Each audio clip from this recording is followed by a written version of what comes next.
नमस्कार, मैं हेमंत बघेल आप सभी का बहुत बहुत स्वागत करता हूं अपने इस YouTube चैनल में। भारत के इतिहास से बार बार पूछे जाने वाले प्रश्नों पर हम लोग चर्चा कर रहे थे। ये तमाम प्रश्न CGPSC हो या फिर ऐसा कोई भी एग्जाम जहां से भारत के इतिहास से प्रश्न पूछा जाता हो, बार बार रिपीट होते रहते हैं और आगे भी पूछे जाने की पूरी संभावना बनती है। मैं 10 क्वेश्चन लेता हूं और प्रत्येक प्रश्न को डिटेल से एक्सप्लेन करता हूं। तो चलिए हम लोग शुरू करते हैं। आप लोग मुझे कमेंट करके बताइएगा कि आपसे कितने क्वेश्चन सॉल्व हुए।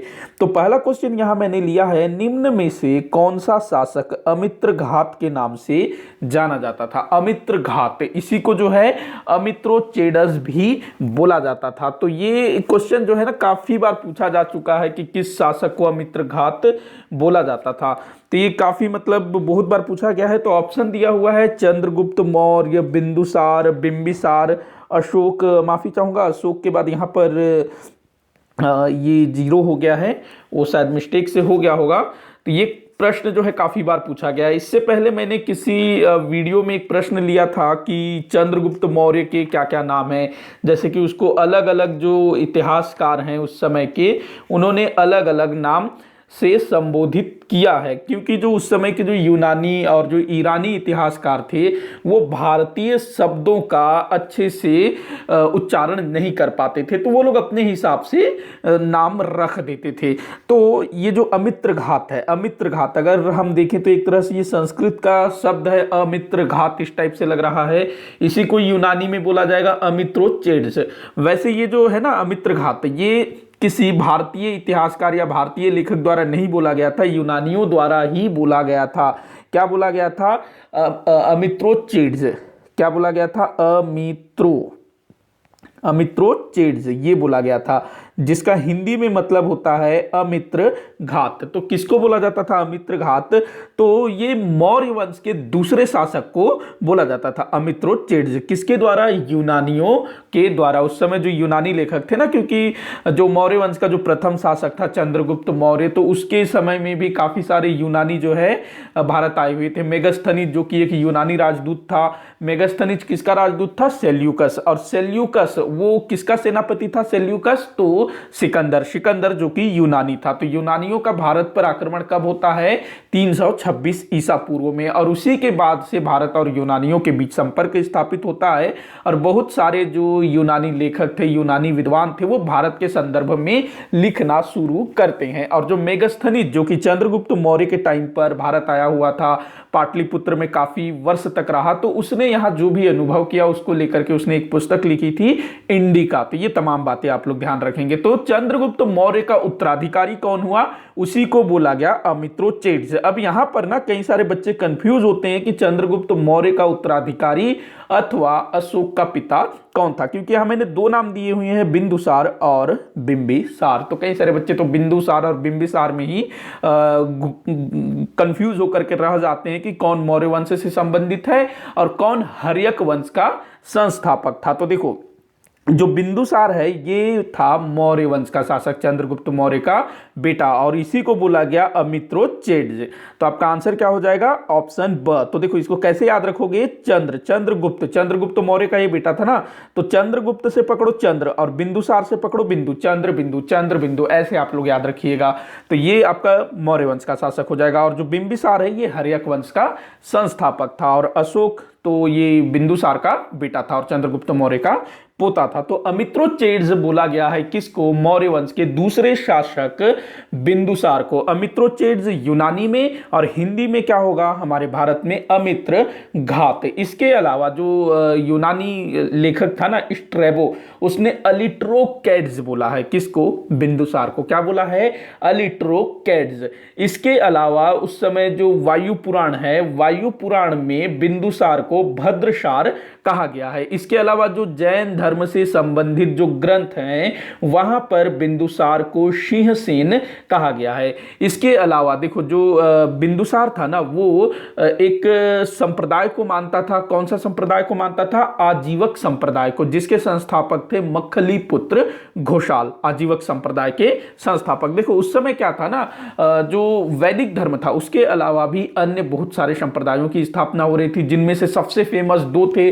बौद्ध और जैन। उसी प्रकार से एक आजीवक संप्रदाय भी था जो कि बिंदुसार उसको मानता था। तो ये कई बार पूछा गया है कि आजीवक संप्रदाय को कौन मानता था, बिंदुसार, या फिर बिंदुसार कौन से संप्रदाय का अनुयायी था, ये काफी बार पूछा गया है।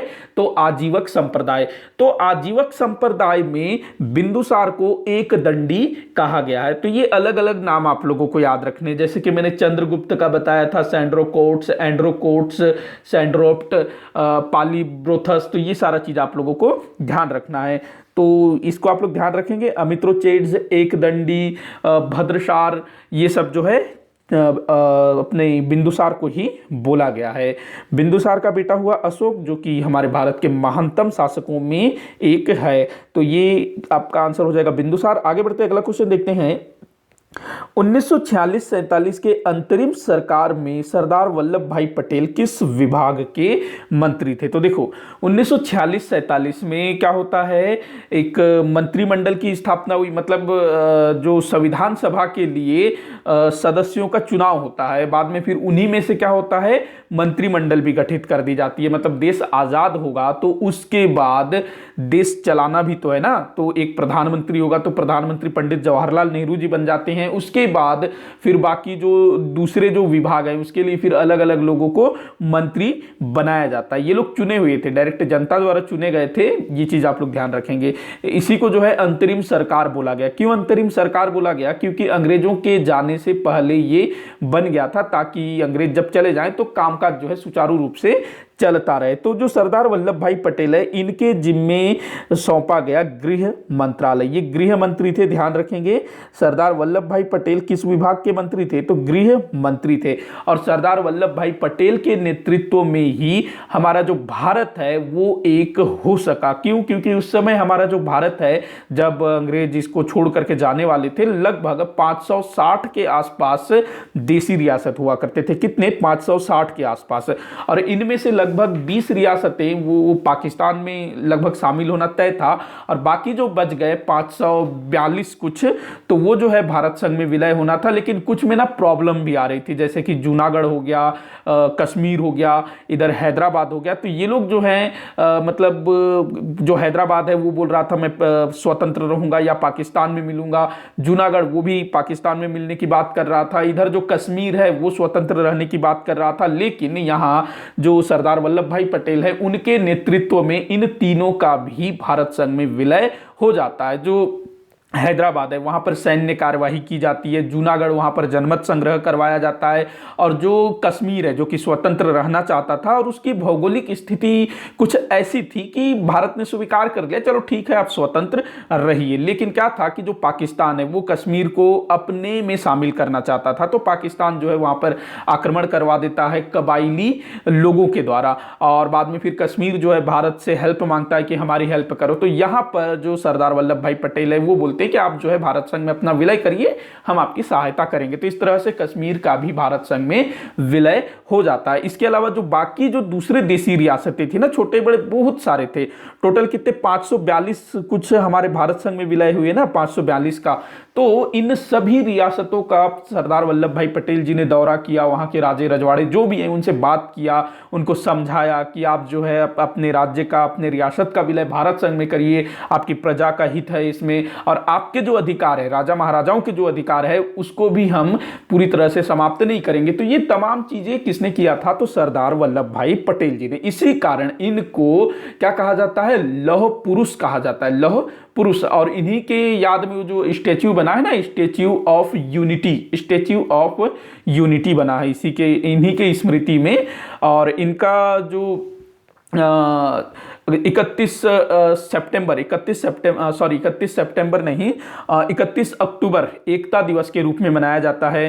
तो ये चीजें आप लोग ध्यान रखेंगे। अगला क्वेश्चन हम लोग देखते हैं, सुमेलित कीजिए। जोड़ी मिलाने वाला क्वेश्चन है, देख लेते हैं। इस तरह के काफी सारे क्वेश्चन पूछे जाते हैं। तो एक तरफ जो है जो अपने महात्माओं का नाम दिया हुआ है, और दूसरी तरफ उनके द्वारा शुरू किए गए संप्रदायों के बारे में। तो पहला दिया हुआ है रामानुजाचार्य। रामानुजाचार्य, तो देखिए जो रामानुजाचार्य जी हैं हैं इनका संबंध किससे है, तो विशिष्ट द्वैतवाद से। जो राम जी हैं वो कैसे होंगे, विशिष्ट होंगे। ऐसे आप लोग याद रख सकते हैं, राम जी कैसे होंगे, विशिष्ट होंगे। तो रामानुजाचार्य जी द्वारा विशिष्ट द्वैतवाद की स्थापना की गई। तो सबसे पहला हो जाएगा आपका ए। दूसरा बोल रहा है माधवाचार्य। तो जो माधवाचार्य जी थे इन्होंने द्वैतवाद की स्थापना, कैसे जोड़ी मिला ही देते हैं ना, माधवाचार्य जी ने द्वैतवाद की स्थापना की, मतलब बी आपका दूसरा हो जाएगा। उसके बाद निम्बकाचार्य जी, निम्बकाचार्य जी इन्होंने द्वैतवाद की स्थापना की थी, तो सी। उसके बाद वल्लभाचार्य जी शुद्ध द्वैतवाद। तो ये आपका D, A B C D, A B C D इस तरह से आपका आंसर हो जाएगा ना, ए बी सी डी मतलब कि 2 1 3 4 ये आपका आंसर हो जाएगा। 2 1 3 4 देख लेते हैं, 2 1 3 4 ये आपका, एक मिनट कहाँ गया, हाँ ये आपका आंसर हो जाएगा 2 1 3 4। तो देखिए क्या था कि जो शंकराचार्य जी थे, स्वामी शंकराचार्य जी थे, उन्होंने अद्वैतवाद की स्थापना की थी और कालांतर में स्वामी जो शंकराचार्य जी के अद्वैतवाद का विरोध करते हुए 4 संप्रदाय खड़े हुए। तो ये 4 संप्रदाय यही थे। ये किसके विरोध स्वरूप हुए थे, शंकराचार्य जी के अद्वैतवाद के विरोध स्वरूप, ध्यान रखना है। और जो रामानुजाचार्य जी हैं इनके एक शिष्य हुए रामानंद, इनके शिष्य हुए रामानंद, और उन्होंने, अच्छा ये जो चीज था ना, यही भक्ति आंदोलन कहलाता है। यही क्या कहलाता है, भक्ति आंदोलन, जो कि दक्षिण भारत में शुरू हुआ था, ये तमाम चीजें। और जो रामानुजाचार्य जी के जो शिष्य हुए रामानंद, वो क्या करते हैं, इस भक्ति आंदोलन को उत्तर भारत में लेकर के आते हैं। रामानंद जी के 5 शिष्य थे, कबीरदास जी थे, पीपा थे, रैदास थे, इसके अलावा सेना थे, और एक क्या नाम था, एक का नाम मैं भूल रहा हूं, 5 शिष्य थे उनके। तो ये चीज आप लोग ध्यान रखेंगे। आगे बढ़ते अगला क्वेश्चन देखते हैं। सुमेलित कीजिए फिर से। यहाँ पर ना जो राजस्थान में जो राजपूत राज्य हैं और उनमें कौन से राजवंश शासन करते थे उनके बारे में दिया हुआ है। सबसे पहले बोल रहा है गहलोत। तो देखो जो गहलोत वंश के जो लोग हैं ना, वो मारवाड़ में सॉरी ये मेवाड़ होना था, मेवाड़, हाँ। तो जो गहलोत वंश के शासक थे, ये लोग मेवाड़ में शासन करते थे, चित्तौड़ मेवाड़ वाला। तो पहला का आपका 3 हो जाएगा। उसके बाद जो राठौर हैं इनका संबंध है मारवाड़ से। राठौर का संबंध किससे है, मारवाड़ से। ऐसे हम लोग जोड़ी मिलाते ही चलते हैं। उसके बाद जो कछवाहा हैं ये आमेर, जो जयपुर है ना, जयपुर राजस्थान में, जयपुर, तो वही आमेर।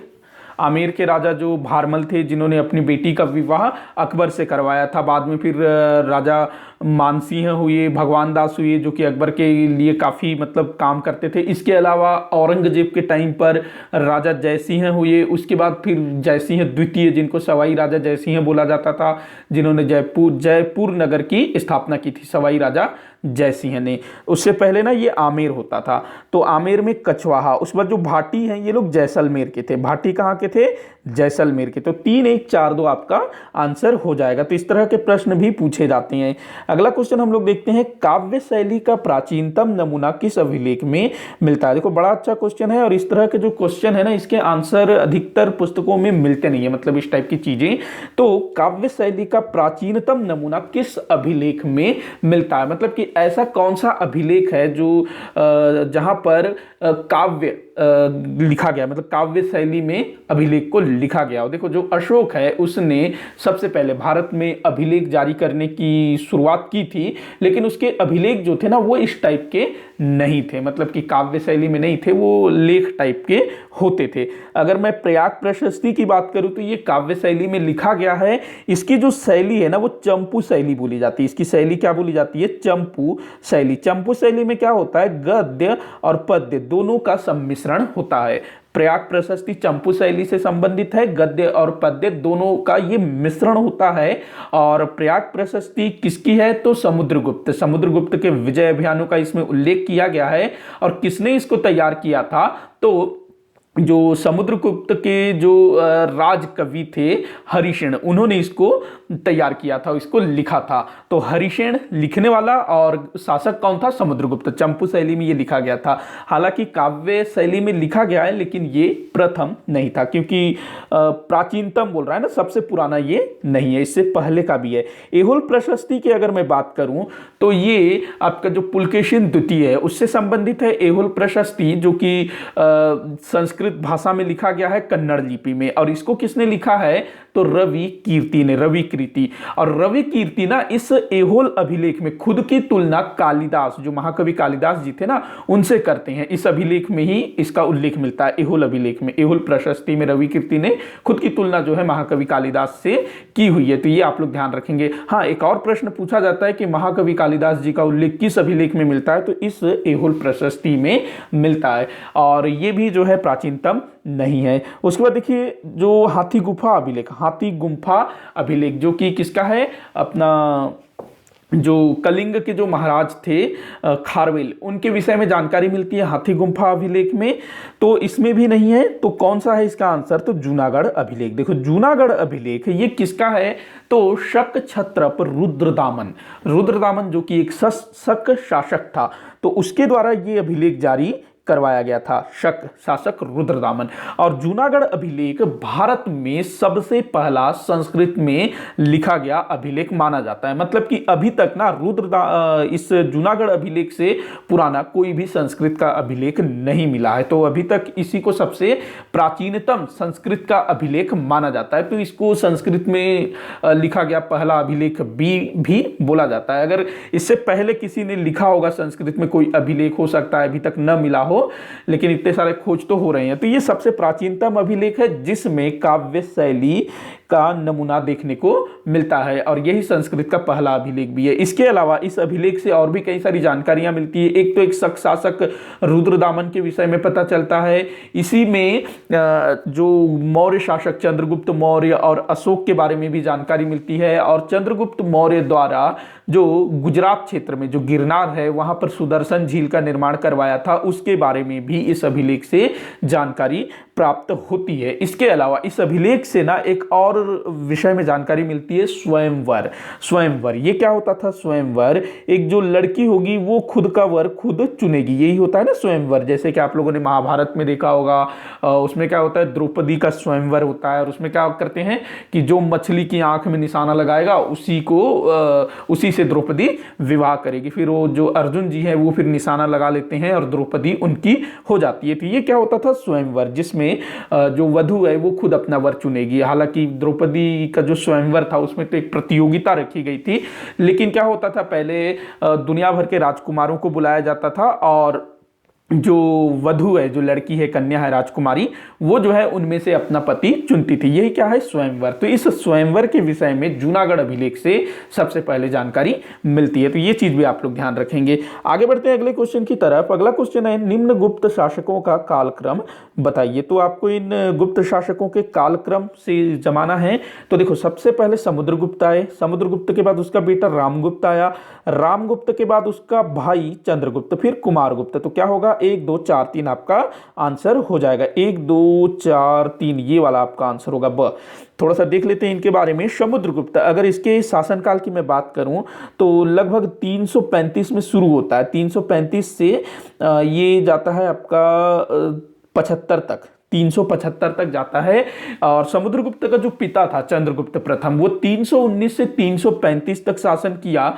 और चंद्रगुप्त प्रथम और समुद्रगुप्त के बीच एक और शासक का जिक्र होता है, कांच। ये नाम आप लोग याद रखेंगे अगर कभी पूछा जाता है। ऐसा कहा जाता है कि ये जो कांच है ये समुद्रगुप्त का बड़ा भाई था, लेकिन उतना योग्य था नहीं, तो ये थोड़े समय के लिए गद्दी में बैठा था, बाद में फिर समुद्रगुप्त शासक बन जाता है। तो इसके कुछ सिक्के वगैरह भी मिले हैं, तो इसको भी आप लोग ध्यान में रखेंगे। उसके बाद रामगुप्त की अगर मैं बात करूं तो ये समुद्रगुप्त का बड़ा पुत्र था, और इसके विषय में बहुत कम जानकारी मिलती है। और इसका जो शासनकाल बताया जाता है ये लगभग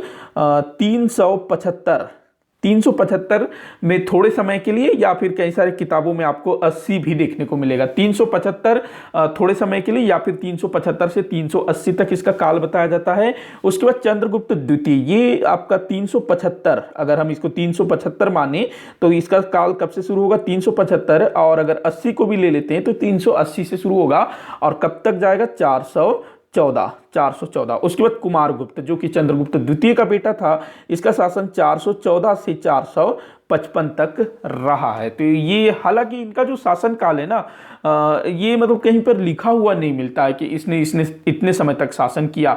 इनके जो अभिलेख प्राप्त हुए हैं, जो लेख प्राप्त हुए हैं, उसी के आधार पर इनका काल निर्धारण किया गया है। अभी भी मतलब स्पष्ट नहीं है कि किसने कितने समय तक शासन किया है। तो ये चीज आप लोग दिमाग में रखिएगा। समुद्रगुप्त जिसने दक्षिण भारत को जीता था, प्रयाग प्रशस्ति से इसके विषय में जानकारी प्राप्त होती है। वहीं अगर मैं बात करूं चंद्रगुप्त द्वितीय की, तो जो चंद्रगुप्त द्वितीय था, इसने शकों को परास्त किया था और इसने अपने भाई रामगुप्त की हत्या करके सत्ता प्राप्त की थी। तो ये तमाम बातें आप लोग याद रखेंगे। अगला क्वेश्चन हम लोग देखते हैं, सल्तनत कालीन भारत में मदद ए मास क्या था? तो मदद ए मास, ये शायद ना मैंने पिछले किसी वीडियो में भी बताया था शायद मदद ए मास के बारे में, मतलब सीधा क्वेश्चन नहीं लिया था, ऑप्शन में आया हुआ था शायद। तो मदद ए मास ये क्या होता है? एक प्रशासनिक पद बोल रहा है, दान में दी गई भूमि, सुल्तान द्वारा जनता की मदद करना, मदद शब्द आया है, मदद करना। अगला तो ये कोई इसका आंसर नहीं है, ये भी इसका आंसर नहीं, इसका आंसर है दान में दी गई भूमि। देखो प्राचीन समय में भी क्या होता था कि जो हमारे जो राजा महाराजे होते थे वो किसी से खुश होकर के उसको जमीन दे देते थे, स्पेशली ब्राह्मणों को। और ये जो प्रथा है सातवाहन शासकों द्वारा शुरू किया गया था, भूमि दान दिए जाने की प्रथा। किनको? ब्राह्मणों को। ब्राह्मणों को भूमि दान देने की प्रथा किसने शुरू की थी? सातवाहन शासकों ने। और बाद में गुप्त शासकों के समय में बहुत बड़ी संख्या में भूमि दान में दिया गया। ये चीज आप लोग ध्यान रखेंगे। और उस समय प्राचीन भारत में इसको बोला जाता था अग्रहार। क्या बोला जाता था? अग्रहार। और अधिकतर मामलों में ये जो भूमि है, दान में दी गई भूमि अर्थात अग्रहार, ये कर रहित होती थी, मतलब कि कोई टैक्स नहीं देना पड़ता था अधिकतर मामलों में। तो ये आप लोग ध्यान रखेंगे। वहीं अगर हम बात करें सल्तनत कालीन भारत में, या फिर सीधे सीधे इसको मैं बोलूं मध्यकालीन भारत, क्योंकि हमारा जो मध्यकालीन भारत है उसमें जो दिल्ली के जो सुल्तान थे, उसके बाद जो मुगल हैं, दक्षिण में आप लोग जाएंगे तो बहमनी साम्राज्य है, इसके अलावा बंगाल में भी मुस्लिम शासकों ने शासन किया था, गुजरात में भी, मालवा क्षेत्र में भी, मतलब बहुत बड़े एरिया में मुस्लिम शासकों ने शासन किया था। तो जो मुस्लिम शासन प्रशासन में दान में दी गई भूमि को बोला जाता है मदद ए मास। इसी को अन्य शब्द है इसी के लिए सयूरगल, सयूरगल। तो ये आप लोग ध्यान रखेंगे। ये मुस्लिम शासन प्रणाली में दान में दी गई भूमि को मदद ए मास कहा जाता था। और ये भूमि अधिकतर धर्म से जुड़े हुए लोगों को दिया जाता था अधिकतर। बाकी जो वेतन के बदले में, मतलब कि नकद वेतन न दे करके किसी अधिकारी को आप जमीन दे रहे हो, जागीर दे रहे हो, तो वो अलग होगा। बाकी आप एकदम फ्री में दे रहे हो, मतलब किसी से खुश हो गए और उसको कोई जागीर दे रहे हो, तो वो क्या कहलाएगा? मदद ए मास या फिर सयूरगल। ये अधिकतर धार्मिक क्षेत्र से जुड़े हुए लोगों को ही प्राप्त होता था मदद ए मास। और अधिकतर मामलों में ये कर रहित होता था, मतलब किसी प्रकार का टैक्स नहीं देना होता था। ये भी आप लोग ध्यान रखेंगे। आगे बढ़ते हैं, अगला क्वेश्चन देखते हैं, किन शासकों ने अपने सिक्के जारी नहीं किए? तो देखो ये बड़ा मतलब अटपटा सा क्वेश्चन है। हालांकि ऐसा एक राजवंश हुआ है जो बड़ा शक्तिशाली था, लेकिन उन्होंने अपना सिक्का जारी नहीं किया था। चोल, चेर, पांड्य, माफी चाहूंगा, चोल, चेर, चालुक्य और पल्लव दिया हुआ है। तो जो पल्लव शासक थे ना, इन्होंने ही अपने सिक्के जारी नहीं किए थे। पल्लव शासक जिनकी राजधानी कांचीपुरम थी, कांचीपुरम इनकी राजधानी थी। और समुद्रगुप्त जब उसने दक्षिण भारत पर अटैक किया था, तब उसने कांचीपुरम के एक शासक विष्णुगुप्त को परास्त किया था, जो कि एक पल्लव शासक था। तो ये चीज भी आप लोग ध्यान रखेंगे। और जो पल्लव शासक थे, इन्होंने कई सारे मंदिरों का निर्माण करवाया था। रथ मंदिर हो गए, कांचीपुरम का कैलाश मंदिर, तो ये चीजें भी पूछी जाती है। कुछ शासकों के बारे में पूछा जाता है, जैसे कि महेंद्र वर्मन प्रथम, जिसने मतविलास प्रहसनम नामक ग्रंथ की रचना की थी। इसके अलावा इसी के समय में जो रथ मंदिर है उसके निर्माण का काम शुरू हुआ। और महेंद्र वर्मन प्रथम जो कि पुलकेशिन द्वितीय से परास्त हुआ था। तो ये चीज भी कई बार पूछा जा चुका है। और इसी के समय में महेंद्र वर्मन प्रथम के समय में पहाड़ को काट करके रथ मंदिर बनाने मारने की प्रथा को शुरू की गई थी। इसके बाद इसका जो अगला उत्तराधिकारी हुआ महेंद्र वर्मन प्रथम का नरसिंह वर्मन प्रथम। नरसिंह वर्मन प्रथम ने अपने पिता के हार का बदला लिया, पुलकेशिन द्वितीय को परास्त किया। महेंद्र वर्मन प्रथम ने नरसिंह वर्मन प्रथम ने पुलकेशिन द्वितीय को परास्त किया और उसकी पीठ पर विजय शब्द गुदवा दिया। ये चीज आप लोग ध्यान रखेंगे।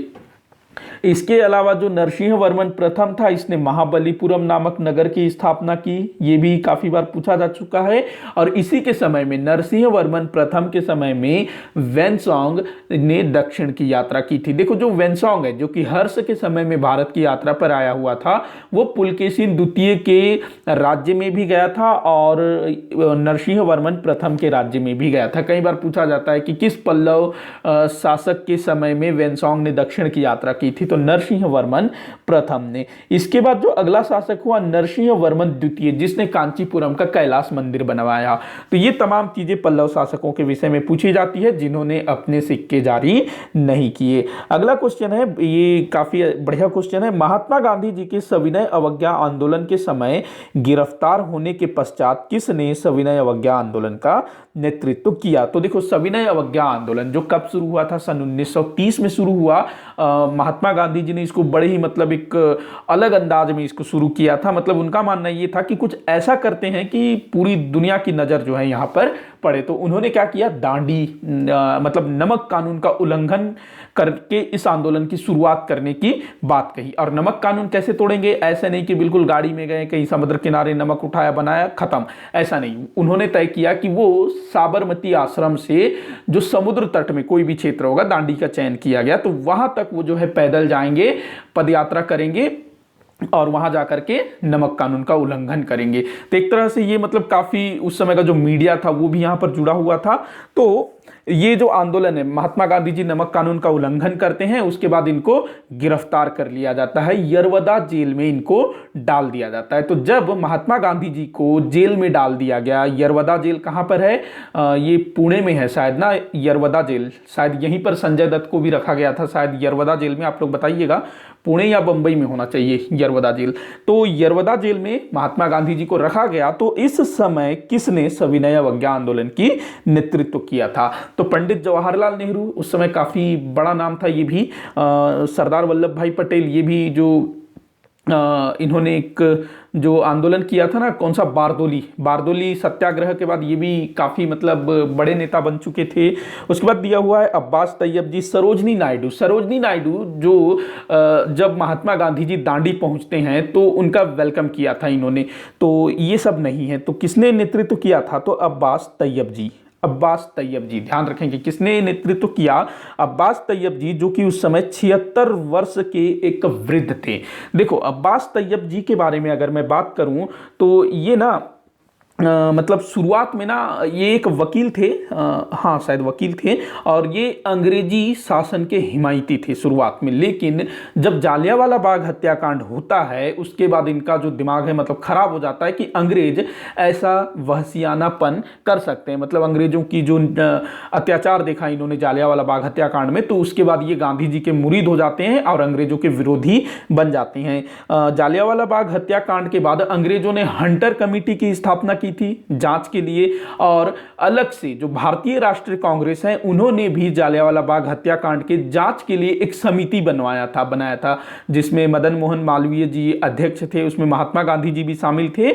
और उस जांच समिति में, जो कांग्रेस वाली जांच समिति थी ना, उसमें अब्बास तैयब जी भी शामिल थे। ध्यान रखेंगे अब्बास तैयब जी भी उसमें शामिल थे, और इन्होंने जो है जो पीड़ित लोग थे, उनके जो परिवार थे, उनसे ये मिले, तो ये इनको मतलब ना उनका दर्द देखा, तो ये अंग्रेजों के बिल्कुल विरोधी हो गए। नहीं तो पहले ये बिल्कुल अंग्रेजों के काफी पक्षकार थे, बिल्कुल अंग्रेजी कपड़े पहनते थे, सूट बूट में रहा करते थे हमेशा। मतलब इनका जो रहन सहन है ना बिल्कुल अंग्रेजों के समान था। तो जब जालियांवाला बाग हत्याकांड होता है, उस जांच समिति का ये सदस्य बनते हैं और जो पीड़ित लोग थे उनके परिवार के सदस्यों से मिलते हैं, तब इनको जो है असल बात पता चलती है। और ये अपना पूरा जो ठाट बाट है ना, जो अंग्रेजी जो पन इन्होंने अपनाया हुआ था, वो सबको छोड़ देते हैं और बिल्कुल महात्मा गांधी जी के भक्त बन जाते हैं। और फिर महात्मा गांधी जी के एकदम साथीदार बन जाते हैं। और जब 1930 का समय आता है, जब महात्मा गांधी जी सविनय अवज्ञा आंदोलन की शुरुआत कर रहे होते हैं, और जब लिस्ट बनती है कि महात्मा गांधी जी के साथ साबरमती आश्रम से दांडी के लिए कौन कौन से सदस्य जाएंगे, क्योंकि इसमें टोटल 78 यात्री थे ना महात्मा गांधी जी के साथ, 78 पद यात्री थे। पूछा जाता है ना कि दांडी यात्रा में महात्मा गांधी जी के साथ कितने सहयोगी थे, तो 78 पद यात्री थे। तो ये जो 78 पद यात्री होंगे महात्मा गांधी जी के साथ, तो इनका जब लिस्ट तैयार हुआ तो कहा जाता है कि जो अब्बास तैयब जी थे, ये मतलब बड़े खुश महात्मा गांधी जी के पास जाते हैं कि मैं भी आ रहा हूं आपके साथ। तो बोलते हैं कि मेरा भी नाम उस लिस्ट में है। अब्बास तैयब जी महात्मा गांधी जी को जाके बोलते हैं कि मेरा भी लिस्ट में नाम है, मैं भी आपके साथ दांडी चल रहा हूं। तो महात्मा गांधी जी मतलब एकदम हैरान हो जाते हैं कि भाई आपका नाम कहां पर है, आप कैसे आ सकते हो, आप तो इतने बुजुर्ग हो, आपको थोड़ा सा अपने सेहत का ध्यान रखना चाहिए। क्योंकि जो अब्बास तैयब जी थे ना, ये 76 वर्ष के थे, 76 वर्ष के थे, और फिर भी उनका जो जोश था, मतलब वो पैदल आऊंगा ही आऊंगा एकदम रट लगा रखे थे। महात्मा गांधी जी ने उनको बताया कि जिस तैयब जी का नाम है उस लिस्ट में, वो आपका नहीं है। साबरमती आश्रम में एक लड़का है 20 साल का, वो है, आप नहीं है, आप नहीं चल सकते, आप काफी बूढ़े हो, इतने काफी मतलब लंबी दूरी तय करना है। हालांकि महात्मा गांधी जी भी उस समय बूढ़े थे, लेकिन वो लगभग 60 या 61 साल के थे, तो उतना उनको बूढ़ा नहीं कहा जा सकता। जैसे कि अभी आप नरेंद्र मोदी जी को देखिए, कितना मतलब हट्टे खट्टे हैं अभी, तो ये मना कर देते हैं कि आप नहीं जाओगे। लेकिन जो अब्बास तैयब जी हैं वो हट कर बैठते हैं कि नहीं, मैं चलूंगा ही।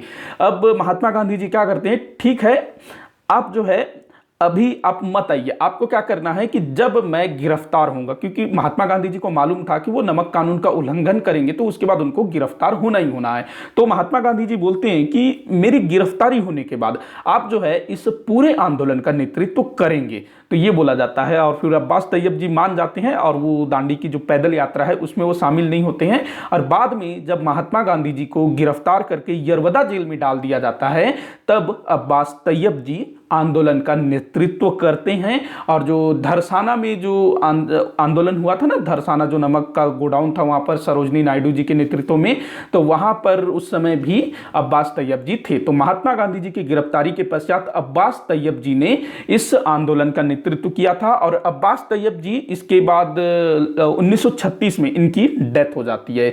तो ये चीज भी आप लोग ध्यान रखेंगे। और ये लगभग ना 1919 में जो जालियांवाला बाग हत्याकांड हुआ था, उस समय महात्मा गांधी या फिर कहें राष्ट्रीय आंदोलन से जुड़े थे। और 1919 की स्थिति में भी इनकी जो आयु है ना 60-65 वर्ष की रही होगी। अच्छा, 1930 में मैंने 76 बताया। इनका जो जन्म है ना 1854 में हुआ था, अब्बास तैयब जी का जन्म।